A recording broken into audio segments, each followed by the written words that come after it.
I'm Matt Putra, CEO of 8X, a firm of fractional CFOs and finance professionals, and I'm your host of Conquering Complexity, Breaking Barriers to Sustainable Growth. I am joined today by Nate Gunn. Nate is the founder of GoldState Group, a holdco with a primary focus on investing in and advising consumer product brands. And he's also the co-founder of WildBird, a brand in the baby and mom space, primarily selling baby carriers and other essentials for parents. Nate is based in Southern California. Hey, Nate, thanks so much for joining us, man. Yeah, happy to be here, man, with my favorite fractional CFO. Well, thank you. Yep. Welcome to Conquering Complexity, Breaking Barriers to Sustainable Growth, a podcast from 8X. If you're a CEO of a rapidly growing e-commerce and B2B CPG company, you're feeling the pressure of staying on top of increasing amounts of complexity. Our fractional CFOs help you regain control, streamline operations, and set the stage for sustainable growth. On this podcast, CEO Matt Putra and his guests share their insight on how to manage the complexity of running a rapidly growing consumer products company. So the first section of our podcast is kind of just asking people to share a bit about their successes and their hardships. And so our first question is, focusing on finance. Boring for some people, but not for us. The question is, how has your financial management evolved from when you first started the business to now? Here we go. Man, a lot. It's funny, I hope from any podcast, there's some real tactical takeaways, but also not just some, hey, here's a new shiny toy that you can chase after because you're excited from what this guy just said, and he said it blew up his business. I think from but I'm glad you started on this portion of the business because that is my if I were to come on here today and you're going to be like, yo, what was the one thing, dude, that helped you take this thing to the next level or push past the ceiling or dig yourself out of a hole? Not saying I haven't been in all those places, but I have. Maturing the financials of the business would be that shiny object, right? Which I would think some listeners would be like, yeah, no doubt, dude, Yeah. But I think I talk to a ton of entrepreneurs. I love the network. I love the industry we're in, consumer products, leaning direct to consumer on a Shopify site specifically. I've been in marketing, for 15 years, but specifically running a brand, and doing this thing for 10 now. 10 years, wow.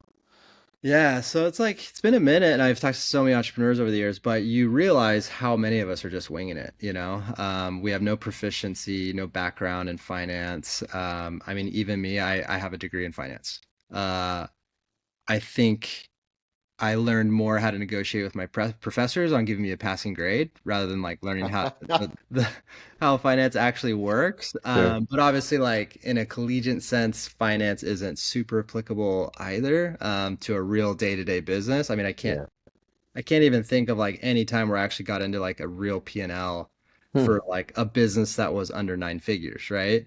Or even a business that was under 8 figures. That's a good point. Yep. That in that sense, we're looking at let's check out the quarterly earnings for GM, or for Apple. And it's dude, that's not applicable at all. Unless I was going off to be some analyst or something and take that finance route. But in terms of a business owner sense, it was too big, And so truly, if I'm being totally honest, the beginnings of our finance journey were in a dirty spreadsheet. I always say if I wish I listened to any class harder in college, it would have been info systems and learning how to drive a spreadsheet better.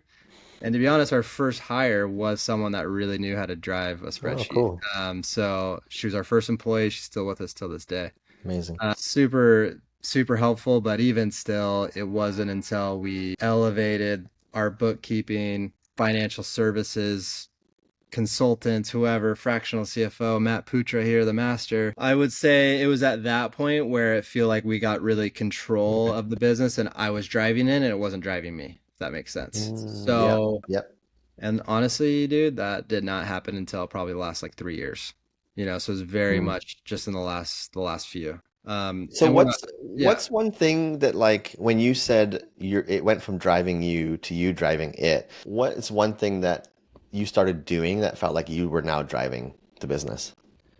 Yeah, it's funny because I should take my own advice sometimes. I constantly say the process I like to work for anything is working backwards. I used to be a commercial film director, like Mm, back in my 20s. That's where I mhm. like started my career. That's how I got into marketing, but it was very niche into like I was making commercial films. I was literally making Cool. commercials out on shoots, right? For And what sure. I would always say to agencies, or brands would say, hey, let's work backwards. And so I would say, what is the end product? What does Mm, that video look like? Where is it being placed? Is it on TV? Is it on YouTube? Is it on mhm. social? And then we would work back from there, and we just reverse engineer the process and get to that place, right? Much easier for me and my brain than starting from this vision and working towards it. Totally. A lot of guesswork in that. Mm, So I think I started looking at the financials in the same way. I started kind of saying, what is the goal of the business for one? What's my personal goal for me, my wife, mhm. who's my partner in this business, and what do we want out of it? You know what I mean? And we're like, okay, let's be really tangible, right? So let's say the goal is like, yo, let's just start for a small business. Anyone can dream Sure. this. We want $1 million in sales a year, Mhm, right? And we would love to pump, 20% profit out. That's a $200,000 profit. That's mhm. awesome. Okay, what's it going to take on the marketing? It's going to take, let's just do basic quarter accounting, work backwards from there. How many products at what price point would we need to sell to get to $1 million in sales to eventually get that 200 grand in profit? And we kind of went about it that way. So it was like 4 years ago, we were dreaming up some new products, and that's when we were really starting to take the brand seriously, Mhm. and we were actively maturing the brand. And so what it was, we picked a number. We said, how many units do we have to sell? If this is the product, what's the price point of that product, right? Okay. Did the division, pretty easy Mhm, math, even a mhm. failing finance degree major can get through. And we worked it back from there. And then, I've always kind of leaned on quarter accounting methods for e-commerce business. That's like my Yep. favorite way to look at it. Yep. Oh, 25% profit, 25% OpEx expenses, 25% marketing, and then 25% goes to COGS. So Cool. the last 4 years, we've just tried to form and build the business based off of that. And then if we keep working backwards, well, then it's like, cool, let's go manufacture this product that we want at this price point, figure out how much it's going to cost. If the price point's $100, we can give that supplier $25 landed for that product. That keeps us at that margin that we want to Well, achieve. and right after I joined you, like you took your product costs from, I think they were what, 45% to around 25%, and the business got a whole lot easier to run at that time, right? Yeah, for sure.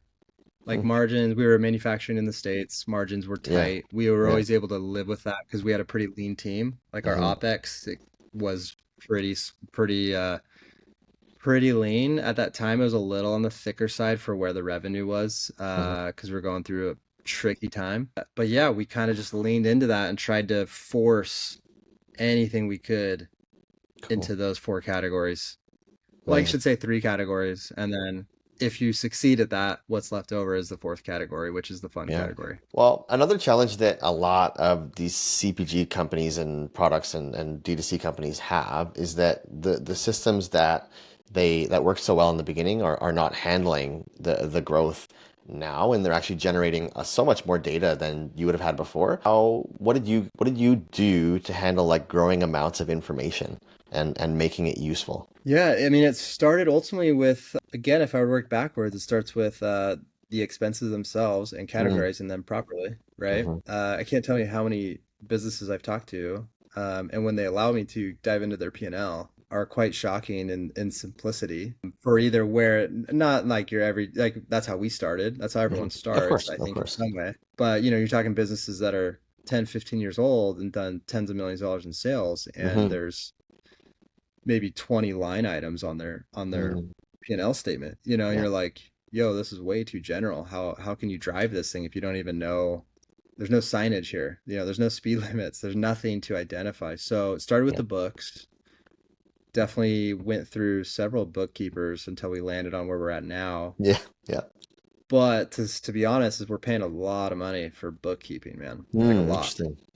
But it's kind of the foundation for what we're talking about, to really drive the thing. That was probably the beginning steps. And then yeah, implementing a few, I worked off of spreadsheets for a long time, and really the reason why I did that honestly is I hate being in a spreadsheet and going through the data. I'm more of a, I like being in with a team and showing face and Yeah. working on product dev and doing that kind of stuff. But that's just my personality. But forcing myself to actually input data into a spreadsheet forced me to look at it as Mm-hmm. well. So that was kind of my Mm. trick. And then as we matured even further, and I realized how beneficial just even looking at it is daily, then I started giving my time more to it because I wasn't loving the process, but I was loving the results. Got it. And the love of the results forced me to love the process and actually look at it. Interesting. Well, Uh, this is related to the next question, which is like again, like all this data and it starts to proliferate and you get more and more. And then a lot of people go and they get these fancy systems, but you stayed in a spreadsheet for quite a long time. And I actually spoke to someone today and they were thinking of using Tableau, and I said, don't use Tableau now. First, go to your spreadsheets, figure out what you need and what works for you, and then go back to Tableau when you figured it out. Are you still in some spreadsheets, or has that changed? Like, how are you managing this, like, Yeah, alignment between? right now it's Yeah, pretty primarily manual. We're in spreadsheets, but yeah, we're obviously we do like Triple Whale and some of sure. these other programs that give us more oversight, general Mhm. oversight. But when we get in the weeds of it, we're running a report most of the time. And then And you, now you there's go ahead. yeah.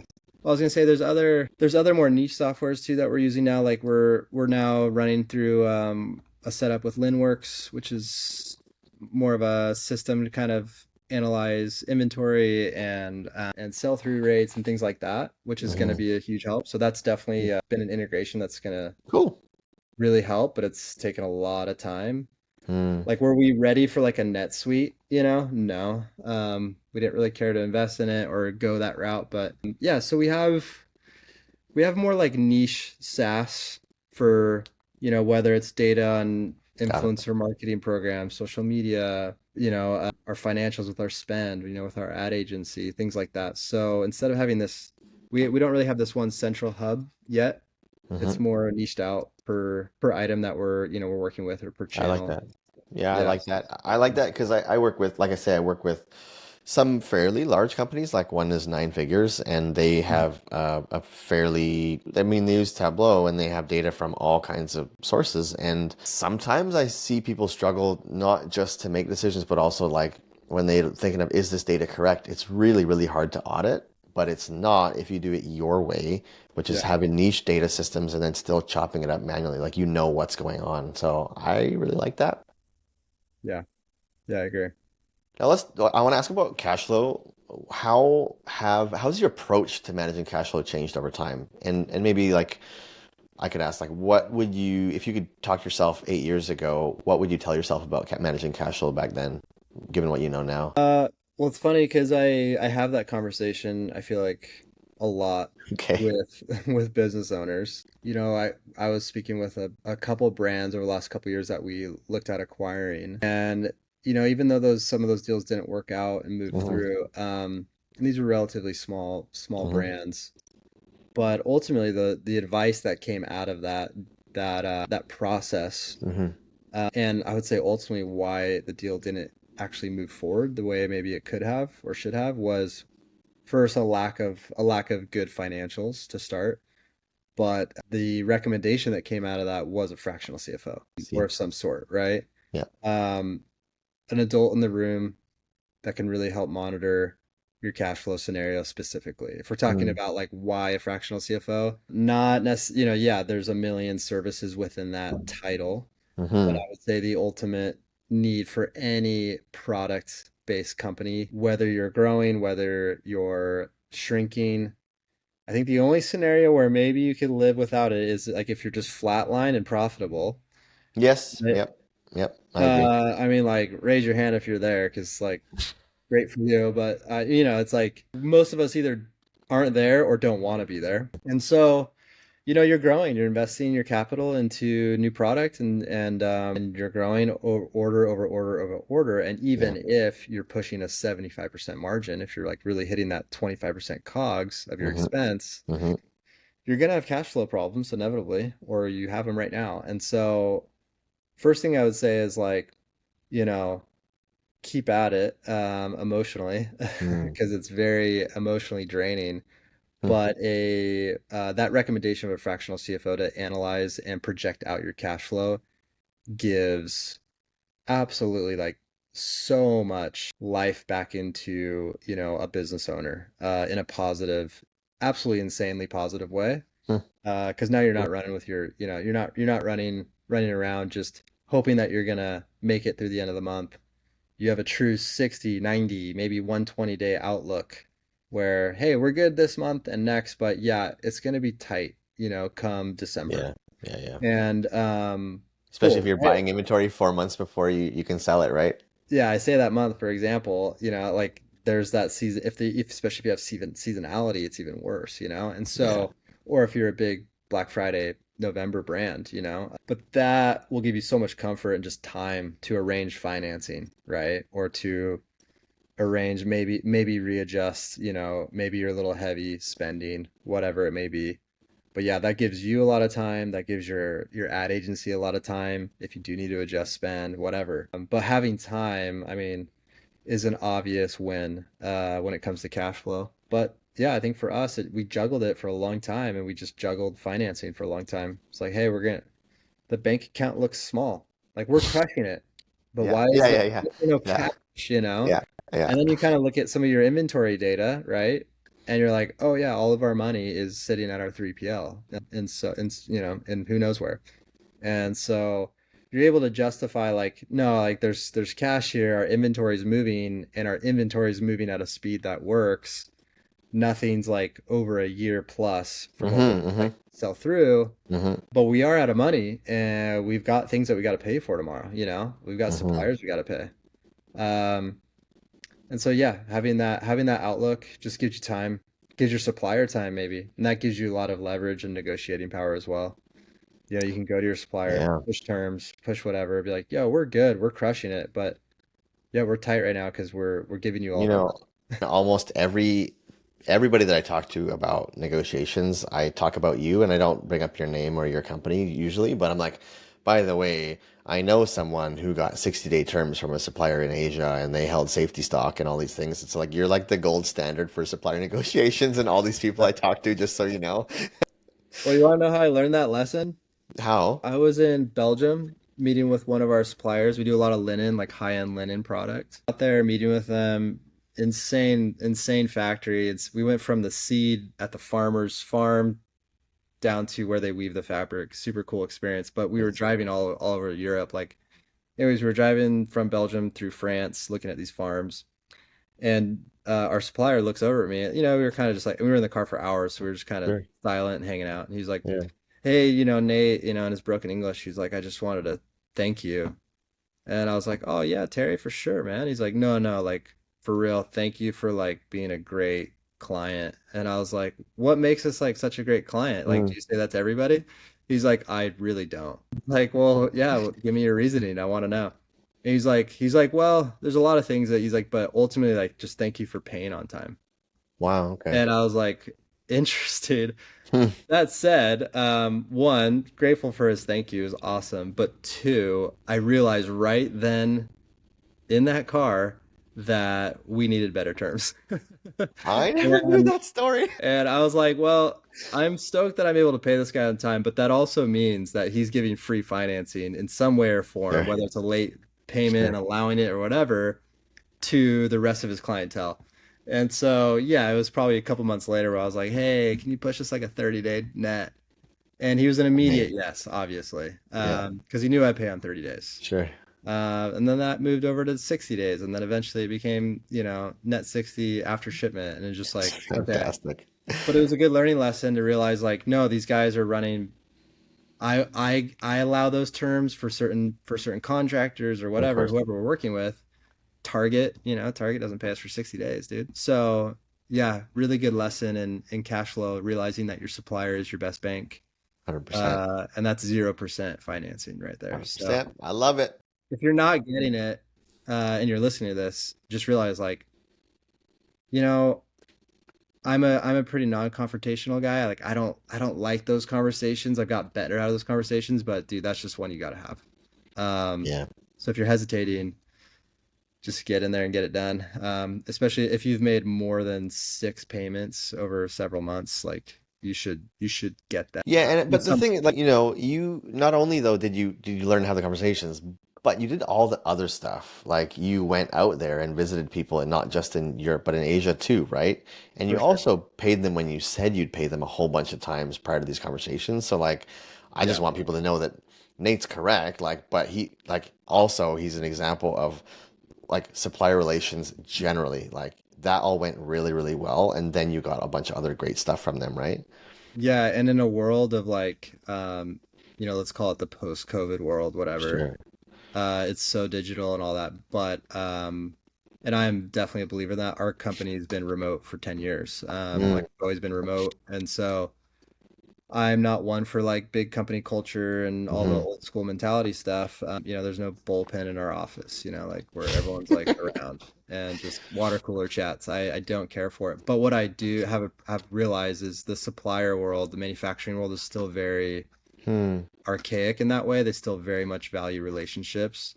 But Interesting. that FaceTime, going to your supplier or having them saying yes to lunch when they come out to you or whatever, super valuable for Hmm. sure. More for us than for them, I would say. I mean, I was just in LA yesterday meeting with one of our China Cool. suppliers. Amazing. And dude, she was so stoked to meet with us. And she was so like elated that we came up and gave her the time. And we have 30-day terms with her. And Which is maybe unheard of. we'll have Like 60, you know? there's not very many people like that have that. So we Yeah. should do like a separate, maybe sometime, or you should do one where you just talk about all the things that you did with your suppliers because it's like literally game changing. Yeah. I I mean, remember pretty easy to when, sum up in like a sentence. Just make a good relationship with them for real. Just yeah, be their fair. friend, be cool. Because I've been to, Vietnam and stuff and seen clients there and they are like a brick wall in terms of Mm, like the relationship with hmm and so when we're out there and we go out and sing karaoke and stuff and hmm hang out with, go to the Korean barbecue with the owner, hmm they love it, man. They're stoked on it. And from my point of view as Nate's former CFO, I recall a conversation with Nate. We're looking at cash, we're looking at the buys, and he goes, "By the way, we can push this whole payment 30 days because now we're on net 60." Like imagine a whole month of cost of goods sold. So if you're doing 20 million a year, it's probably going to be somewheres around, I don't know, like you're going to do like 5 million a year. So let's say $1 million a month in COGS. Well, imagine like shifting a whole payment by 30 days. It's like somebody gave you a loan for $1 million at 0%. Yeah, it's And so incredible. like hitting that button was so gratifying in our financial model. So I don't know. Yes, it Yeah, like was. Yeah, do and what the man says, we people. would start those conversations with a lot of red. Yeah, And within one sentence it all turns yellow and green. 100%. It was You're amazing. Yeah, like, I loved it. I remember jumping on, I can't remember who it was. Was it Pat, I think, on your team? And she was Yeah, like, it's not looking good right now. And I was like, no, we're gonna push, we're gonna get this or that. And then she would make the adjustments and yeah. It'll all go green. yeah, Amazing. Christmas. It was awesome. One of the things you mentioned, we're gonna take a break in a minute, but I wanted to ask one more question, which Yeah. was you mentioned about like the data about inventory and SKUs, and you mentioned also that you have multiple streams of data for niche things.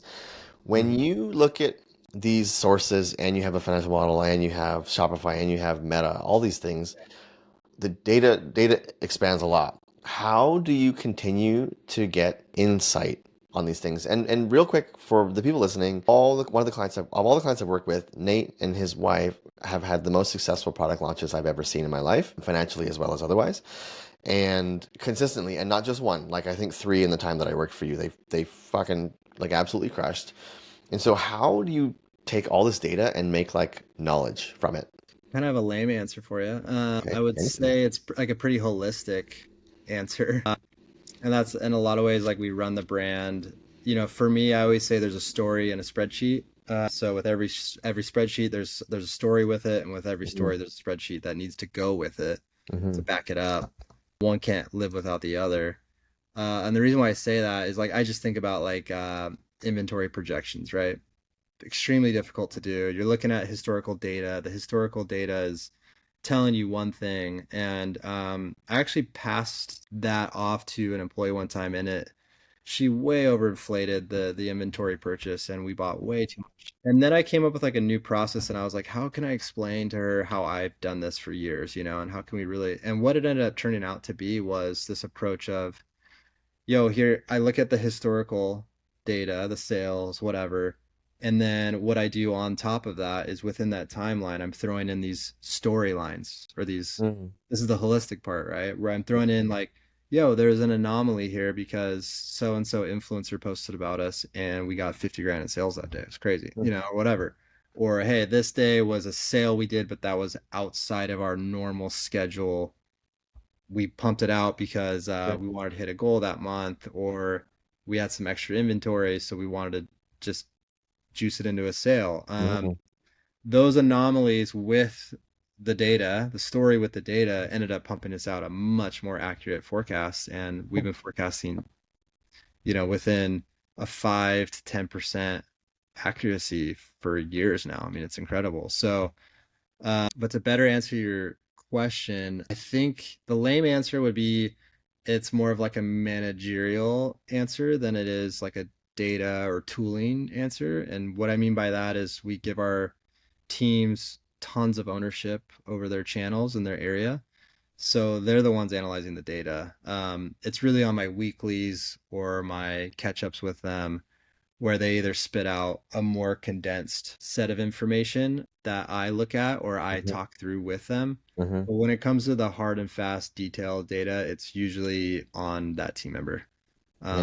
And that said, we've also like scaled to that point, and every brand gets to that point, but we've scaled to that point, and that's kind of how we're doing it now. But when you're smaller, yeah, you're kind of doing it all, man. You've got your eyeballs on everything, and you're just juggling, But one week you'll maybe look at the P&L really tight. The next week you'll look at like maybe like social analytics really tight. The week after that you'll look at your inventory really tight. I mean, that's kind of how I juggled it for a long time. Cool. Yeah. So just kind of just juggling, dude, on that end. Amazing. So I forgot one more question. Yeah. A genie appears and grants you one wish that you can use on the financial side of your business. What do you wish for? That's the easiest answer ever, Matt. What is it? That would be an unlimited interest-free line of credit. Amazing. Okay, yeah, I'm good with that. That's perfect. I won't ask for free money or sales. I'll ask for something realistic. And I mean, ultimately, like that is still our biggest pain point. Yeah. Whether we're growing or not, it's constantly seeking good debt, and good financing to keep the thing going, especially when we're having hyper growth. I mean, like 2023 was well over 200% in growth. It was a gnarly year. And our biggest problem was like, how do we finance all this? So super difficult. That said, we've gotten better financing now. And so, I mean, and we're working on like an ABL. Ooh, awesome. Option. Yeah. So we're trying to close that by the end of the year. Cool. But to be honest, that's going to cost me 20 grand to get that thing up and going because I've got to run all these specialty financials for these guys. And they want the books the way they want them. And they, but it's no personal guarantee. It's all asset-based lending. It's super clean. Owner can kind of take distributions as they want. There's not only, they don't own your business, even though they're lending to you, which a lot of the lenders that we went through kind of feels like they're taking a bit of ownership because now they have decision-making power on what you do with the cash in the business and how you invest it and all that. So that was frustrating to me. So we spent a lot of time finding the right fit at a decent rate, so that would be my answer. Yeah. Okay. So a good lending partner and ideally free. Awesome. Okay, so we're going to take just a quick break and then we are going to come back and we're going to learn a little bit about Nate. You've spent over 20 years in corporate, and now you've stepped off the hamster wheel to run your own show as a fractional executive. Whether you're flying solo, leading a small firm, or running a boutique, Maven is your fast track to earning over $500,000 annually and potentially more without the grueling corporate hours. This is your shot at the freedom, flexibility, and independence you've worked so hard to achieve. By infusing your intellectual property into all aspects of your revenue generation, Maven transcends the limitations of other sales and marketing approaches. You'll have a pipeline so full that prospects who truly value what you bring to the table will be the ones knocking on your door. You'll work directly with Jay and Taz, who've led the way for over 30 years, helping countless executives make this leap. contact j.kingley at fractionalmaven.com. Spots are limited, so act now to build the business and life you deserve. Everybody, welcome back. We're talking to Nate, and now we're going to find out a bit more about you. So, Yeah. what happened in your life that most explains where you are now today? I think for starters, I was the youngest of like 5 kids. So, I have a twin brother, and we're the youngest of, 4 brothers, or there's 4 brothers total. So like, I wouldn't call it like a competitive upraising, but like there was that sense of like constantly trying to keep up with the big brothers, or even just trying to directly compete with my twin brother. I did really bad in school all growing up, so really had a hard time. And my twin brother did not, just Oh, crushed it, man. always got Okay. A's. So I was always like, dude, I feel like I have to work 10 times harder for anything I do, Yeah. in that sense. But yeah, and I just kind of felt that way. And then I went to college. If not my greatest regret, but maybe one of them. It just wasn't a good fit for me. Same Really? struggle. Okay. I feel like I was working way harder than everyone else just to achieve a lower grade or a lower result. But like I said earlier, I figured it out. I figured out a way to get through it and get it done. And I was luckily really, supported by my parents in that endeavor, and Cool. they very much saw academia and school as a really important step Sure. in becoming an adult. So, but anyways, got it done. And then, but during college, I got my first step in entrepreneurship, started my first company with a buddy doing season pass sales for the ski resorts up in Oh, the no Big way. City area.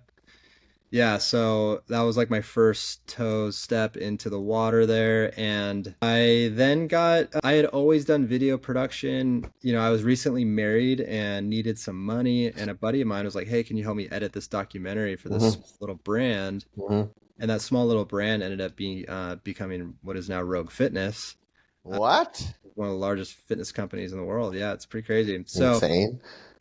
I worked under him, learned how to edit and film and do all that, and kind of helped him run his business while he was out shooting. He was in Columbus a lot, shooting with Rogue. So Sure.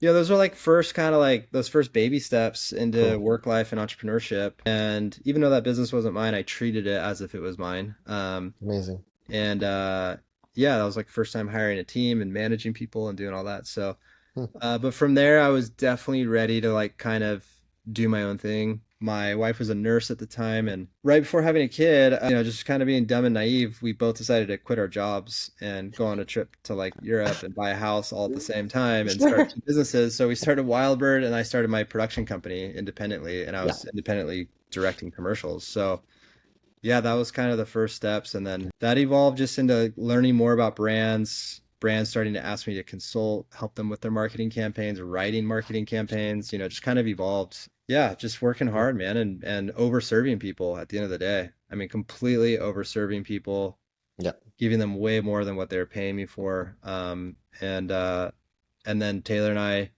from that started WildBird. So she was kind of done being a nurse. It wasn't working out for her. I was working with a brand at the time, selling stuff on Squarespace. I was like, you should try this. Let's do a product. You Let's get got it it. going. You should start to try to blow up your Instagram account. Let's do this thing. This was 2013. hmm So yeah, started that route, man. And then that's kind of that, long story short, we're here today. WildBird's kind of become the main day to day for me. And then yeah, I'm still working with brands. Love working with brands, love working with entrepreneurs. Yeah, I want to ask that actually before we sign off. Yeah, What are you up to now, and how yeah, people find you? yeah, for sure. What do you love most about the e-commerce or CPG space, and what do you hate the most?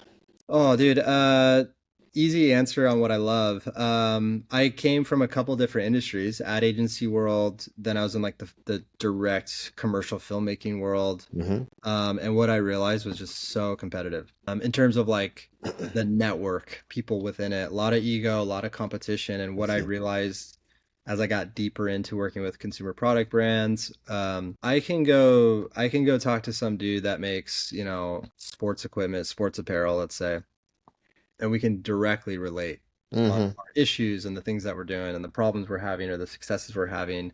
hmm And meanwhile, I'm over here selling baby products. You know what I mean? Mm, So I love that. There's a lot cool. of camaraderie, and the networking is just thick, and people are willing to Yeah. share. So I do Yeah. love that a lot. And what do you hate the most? I hate how other industries treat this industry. I And haven't for heard that some before. That's a reason, good one. it's not well respected, whether No. it's private equity, lending, all of it, dude. Yeah. It's ridiculous. I just don't get it. I'm Hmm. like, I'm like, buying products online is nothing new. It's been around a long time, you know. Totally. People like to treat like it's this new, brand new thing. I'm like, we're going on years and years and years here. So Yeah. yeah, I think that is where the industry is undervalued and a bit disrespected, which Yeah. is kind of a bummer. And so hopefully we can change that. And that is the part I dislike about it the most, though, for sure. Got it. Yeah. Who do you look up to, or who is your hero if you have one? Oh man, good question. This changes for me a lot. One day it'll be I constantly am like going through what is inspiring me, and so like at the current moment I'm really loving Ryan Holiday, his writing and mainly his stuff on stoicism. I'm a really logical guy. I try to leave emotion out of the game. So I'm loving, not necessarily Ryan's work, but the fact that he's a medium for all that great work, And so yeah, I would say that's like my underlying hero right now. That's what's inspiring me in this Awesome. current moment. I'll have to check that out. Yeah, for sure.